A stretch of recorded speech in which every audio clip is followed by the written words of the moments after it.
Hey, welcome to What's the Tea, the TransLink podcast. I'm your host, John Jang. Here's what we're checking out on this episode. Dear God, it's beautiful. How do we make transit stations beautiful and memorable? Let's tap in to What's the Tea.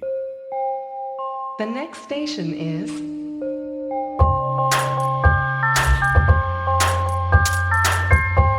Welcome to What's the Tea, the TransLink podcast.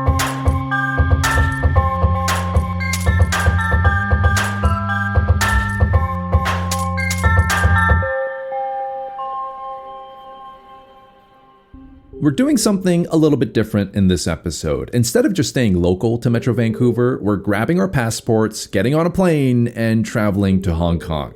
Okay, not actually, but Hong Kong. Often considered a crown jewel in the world of public transportation, the Hong Kong Mass Transit Railway System, or the MTR, is an industry leader in a lot of different ways. For example, if you were to take one step into any of the MTR stations in Hong Kong, you'll immediately notice how visually pleasing they are. Beautiful artwork decorates station walls. Murals will tell beautiful and thought-provoking stories. And there seems to be no wasted space as these stations serve a variety of different functions for their customers. We had the chance to sit down and chat with the person who helps design these spaces when he visited Vancouver. And his name is Andrew Mead. Now, at the time of the recording, Andrew was the head of architecture at the MTR. He is now a transit design and architect consultant with Miata Design based in Hong Kong. The job role is pretty broad, but basically it starts off with being head of architecture, designing the new stations that we've got under design and construction right now, but also looking after the 99 existing stations that we have in operation. And also then beyond that, looking after what MTR looks like. So new train design comes under my purview, a bit of new uniforms, ticket machines, basically the whole visual package of what MTR looks like to the public.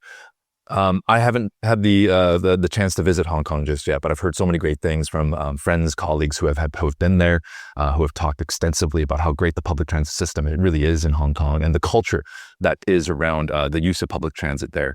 You mentioned 99 existing stations.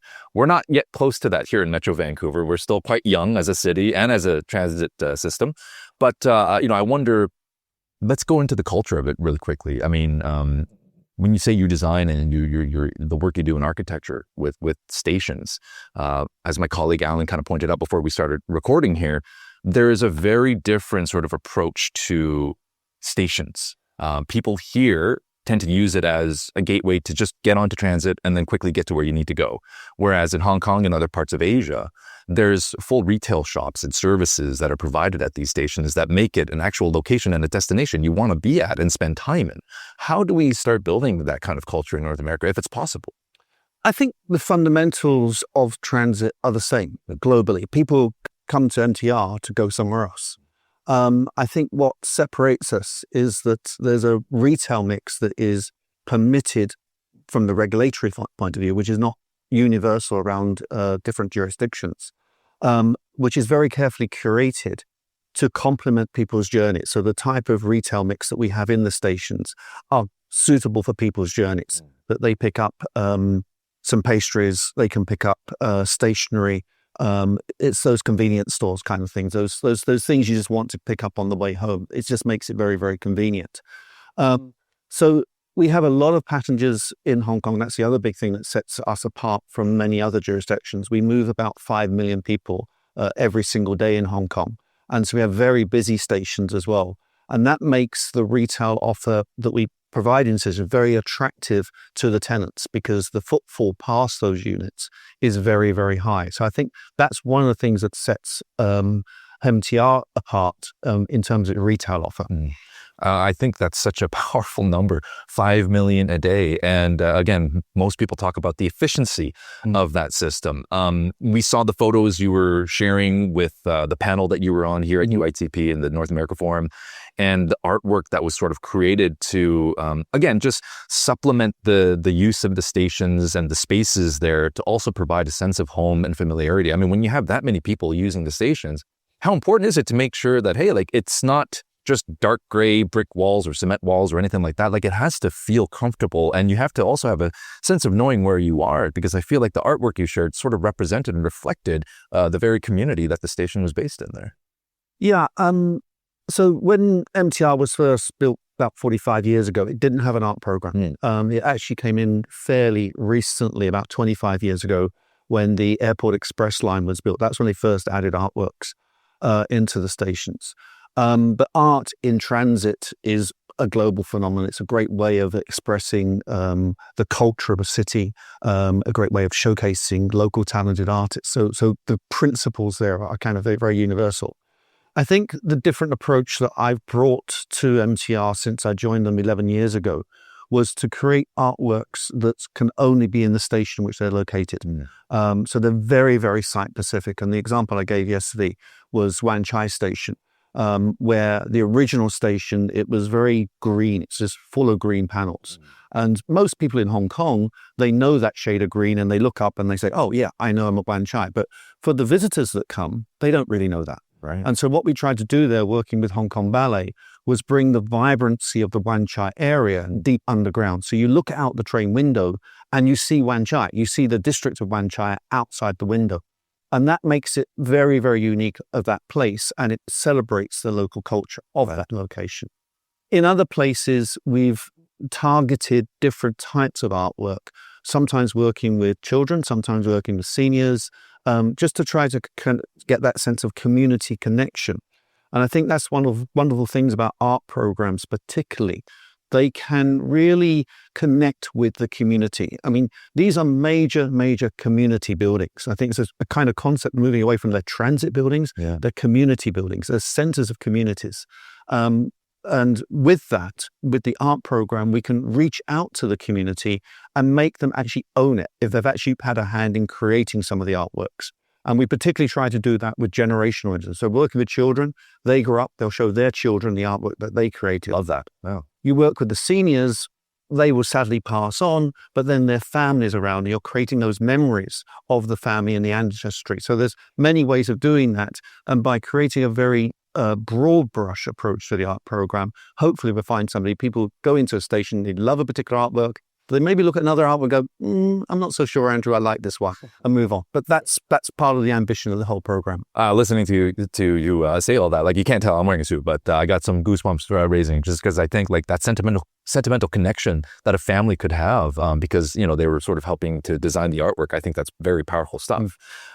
Now, part of my ignorance, but here in Metro Vancouver, a lot of our SkyTrain stations are above ground. So there is natural lighting, and there is the fact that, Vancouver, with its reputation, we have the green forests, the oceans, we have a very, very beautiful natural landscape here. Would you say that it's especially important in a place like Hong Kong, where the stations are, I'm assuming, mostly underground, to make sure that the art is welcoming, because you're dealing with spaces that don't have that natural lighting? You're right to say most of our stations are underground, but we do have a fair number above ground as well. We also have a landscape that's almost as beautiful as BC's. Congrats. I've Googled Hong Kong, so I know that much at least, yes. But of course, the advantage of the underground stations is that they've got a lot more wall space, and therefore you can put more art in them. And of course, one of the other big challenges is balancing advertising with art and not competing with each other through that. But you're right. I mean, when you're in an underground space, you lose that spatial orientation. So one of the objectives of the art program is to start to create memory markers that complement the traditional station signage. So we use station name signs, etc., and wayfinding, etc. But at the very lowest level of engagement with the artwork is a memory marker. Oh, I walk past this big thing on the wall, and I know I'm going in the right direction. The next level is to stop and look at it and engage with it. And actually, every one of our artworks has a little plaque beside it which describes the artwork, describes the artist who created it. And then if you're really into it, there's a QR code next to that, and then that will take you straight into our website, which will give you a lot more in-depth details about the artwork, and quite often include a video interview with the artist talking about the very creation of the artwork. So there's many layers that we bring into the whole thing. Yes, when you're dealing with above ground stations, there's less surface area to deal with, right? But that doesn't stop you creating great art. Love that.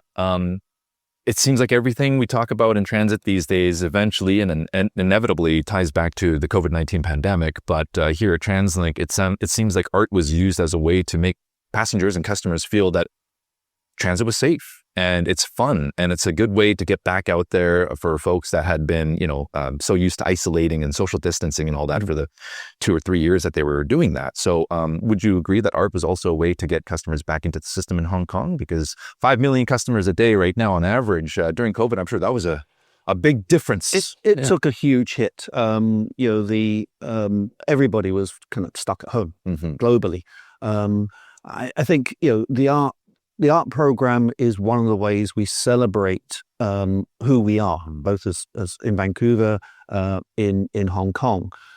What we've also done is we've got some performance spaces that we have in the stations, and we have a couple of shops where we have artists and community groups that create objects, maybe painting, sculptures, etc. Things that are kind of valuable that could potentially be stolen or broken. We can put them in the shops and celebrate their work in those places. So I think it's important to have that kind of variety of opportunity to showcase art in the stations. And certainly, yes, of course, putting art in the programs shows you care about the system. It shows that there's, the trains will still run without the artwork. Of course they will. But it shows that there is this care that the agency puts into it, that the community kind of reciprocates with. And one of the interesting things is that, we find that there's very little vandalism on the artwork program itself. People respect it. Yeah, I think that's a very good point. Now, while you're here in Vancouver, I have to ask, you've been to Vancouver, I'm sure, in the past as well. Yeah. But now that, you've shared a little bit about the work you do, have you had a chance to ride our transit system? Not yet. I've been busy at the conference. Okay. That's certainly very fair. I might encourage you, if you have a chance, of course, I know you're a very busy man, but the Waterfront Station, which is our busiest transit hub here in Metro Vancouver, connects our SkyTrain with our buses, with our C-Bus and our West Coast Express commuter rail. That's kind of where it's all centralized. When we do have, flash mob performances or big musical performances, it's usually done at Waterfront Station. Right. I'd love to get your thoughts on that station and the design of it. It's one of the oldest buildings in Vancouver, in fact. So, maybe in the future we'll have to connect with you after you've had a stop at Waterfront and see if we can get some advice from you. Absolutely. I'd love to. I'll put it on my agenda to go and visit. We'll take a quick break, and when we come back, a special moment, the debut appearance of producer Alan Tung on What's the Tea, the TransLink podcast. We've become all too familiar with problems. It's time we're introduced to some solutions. The Transit-Friendly Employer Certification exists to support and promote transit use, one of the easiest, most effective actions we can take to address climate action and livability. Organizations that provide a 50% transit subsidy will receive this certification. The time to act is now. Become a transit-friendly employer today. In conversation with Andrew Mead, the former head of architecture at MTR in Hong Kong. Now, I'll admit, I have never been to Hong Kong myself, but producer Alan has. So with that in mind, here is producer Alan making his debut appearance on the podcast. He had a few questions for Andrew. I've been to Hong Kong, and I think of, how the stations are designed. There's always this iconic tile, and I've seemed to notice that each station has its own tile design. I don't know if you can talk a bit more about that. I'm the 5th chief architect to the MTR, and the first chief architect, a guy called Roland Paletti, he was responsible for the bold colors, the use of the mosaics, and also the calligraphy. And they're the 3 elements I call the DNA of MTR. And it was pretty much mother of necessity. There wasn't huge budgets for the architecture in the early stations. If you actually go through some of our older stations that haven't been renovated so much, they're pretty much as they were 40 years ago. And it just shows you how clever he was, because they're very robust levels of finishes, and they're also iconic. They've become part of our DNA, as I mentioned. When I joined MTR in 2013, there's been a bit of a drift away from that. They'd still been using the colors, but the mosaics have kind of fallen out of favor, partly because they were kind of difficult to maintain, particularly if they had to put in some chasing for some conduit and things like that. But also when the sticker advertising comes in, that they peeled off the sticker advertising, and sometimes they peeled off the tiles. So I worked with my team and said, right, it's part of our DNA. We really should need to keep this kind of thing. And we actually now mandated that every new station will have mosaic in it, will have a key signature color, and also will have the calligraphy. And so those three elements are part and parcel of our essential parts of design. But what we've scaled back upon now is we don't do so much of the wall-to-wall mosaics through that. We'll do it in a more discrete and more sophisticated patterns. And I think that just shows you that the city's moved on, design has moved on, and that design is now more sophisticated and more reflective of today's society. I mean, we're just doing better design stations. And I think, we're achieving that and keeping and respecting that legacy that Roland gave us, but also delivering a metro that is suitable for Hong Kong today and in the future. When you talk about Hong Kong today, Hong Kong is an incredibly global city. Are there some challenges or opportunities that come with that when designing a station? I think of, when I was there, there's English, there's Cantonese and station announcements, and station names, they're both delivered in both English and Chinese. Like, are there some challenges or opportunities being a global city? Well, typically our station announcements are in three languages. English, Cantonese, and Putonghua. So typically, because we have so many mainland Chinese come down who are talking Putonghua, I think English is the kind of the universal language which with most of the signage works through there. And I think one of the key things is that if stations are well planned, people can move around them, and I think that's really the key thing. As I mentioned in the talk I gave, we do have a standalone MTR Cares app that we developed, and that was a decision because we had the disabled information in our main app. It still is there, but we just found that the users, we could pull out the essential stuff and start to use technology to help them navigate the brand. So we see the technology and the wayfinding system that we've developed in there being very complementary with the signage system and the art system and those kind of DNA things that helps it make it identify as the Hong Kong Metro. And I think it's, as I said yesterday, every metro is a huge showcase for the city it serves. It shows its culture, it shows its people, it shows who they are. And pretty much every visitor that comes to a city like Hong Kong or to Vancouver uses public transit. So it's a great way of actually showing off who you are to those international visitors. I love it. I think that's like a message that we try to carry through in the work that we do is we're an iconic part of Metro Vancouver, and not to lose sight of that, and how do I keep that top of mind? You have a great city here. I always love coming here. Transit stations and hubs are not just empty spaces while you wait for the next train or the next bus. They're opportunities to serve customers like yourself. And this can be done in a variety of ways, from storytelling through art to providing more specific services like retail needs. But more than anything, it's a place that should feel comfortable, familiar, and useful. And we're going to continue to have more of these stations and hubs across Metro Vancouver as the region continues to grow. So, my thanks to Andrew Mead, the former head of architecture at MTR, currently a consultant with Miata Design in Hong Kong. My thanks to producers Alan and Sydney, breaking the fourth wall in this episode and really making an appearance. And also, my thanks to you for listening and subscribing. I've been your host, John Jang, and until next time, have a safe trip.